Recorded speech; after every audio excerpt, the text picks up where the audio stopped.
Okay, ABO students, we've got a lot to cover today, so let's get started. We're going to be working through our guide for lens power computation, and we'll be starting with transposition. Transposition is just two ways of looking at the same prescription. It allows us to see it in both minus cylinder form and in plus cylinder form. We're going to start with our practice exercises, examples, and we're going to start with number 1. We are looking currently at a plus 4, minus 150 at 50. There are 3 steps to the process of transposition, and step number 1 is combining the sphere power with the cylinder power. This is going to establish the new sphere power of our transposed prescription. In this particular case, we are dealing with 2 pluses.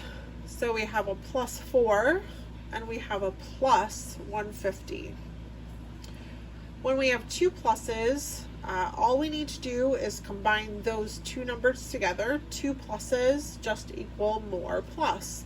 The same would be true for our minuses. If we have 2 minuses, we'll just be adding those 2 numbers together. 2 minuses just equal more minus.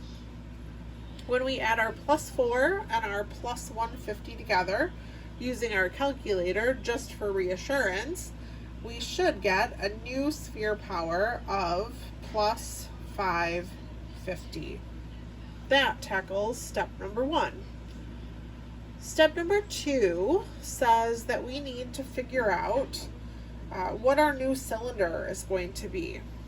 And that means that all we need to do is change the sign of our cylinder power.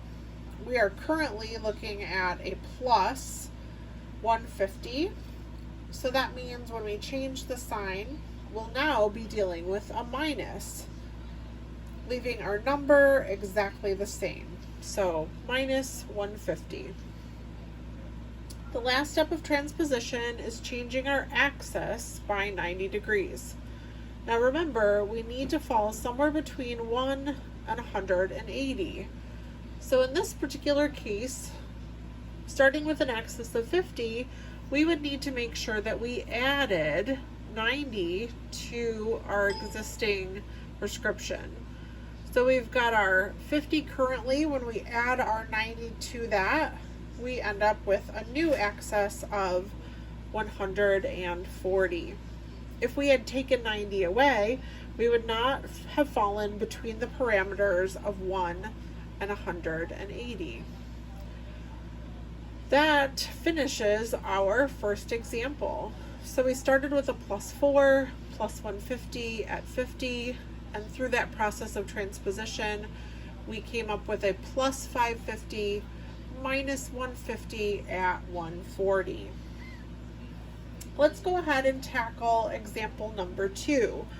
This particular equation gives us a combining of a plus and minus together. Good practice. So we're starting with a minus 275 sphere. We have a plus 3 cylinder with an axis of 95. We're going to follow those same steps that we did before, combining the sphere with the cylinder. And in this particular case, we do not have signs that are alike. We are dealing with a plus and a minus. All this means, though, is that we're just going to take a look at the 2 numbers that we're dealing with. We have a 3 and we have a 275. And we're going to keep the sign that is attached to the bigger number. In this particular case, we'll be keeping the plus because 3 is a bigger number than 275. And then all we're going to do is subtract the smaller number from the bigger number. So when we do that, if we take 275 away from 3, we end up with 1/4. This becomes the new sphere power in our equation, or in our transposed prescription. Step number 2 says that all we'll need to do is change the sign of the cylinder. We're currently working with a +3, so all we'll need to do is change that to a minus, and we'll be keeping our number the same, -3. And then last but not least, we need to change our axis by 90 degrees. Now again, we need to fall between 1 and 180. So in this particular scenario, starting with an axis of 95, we will need to take 90 away. When we do that, we end up with a new axis of 5. So here are 2 examples of transposition, one where our cylinder and sphere are like signs, and one where our cylinder and sphere are opposing signs, so that we could work through each of those. Nice job, and let's move on to our different types of astigmatism.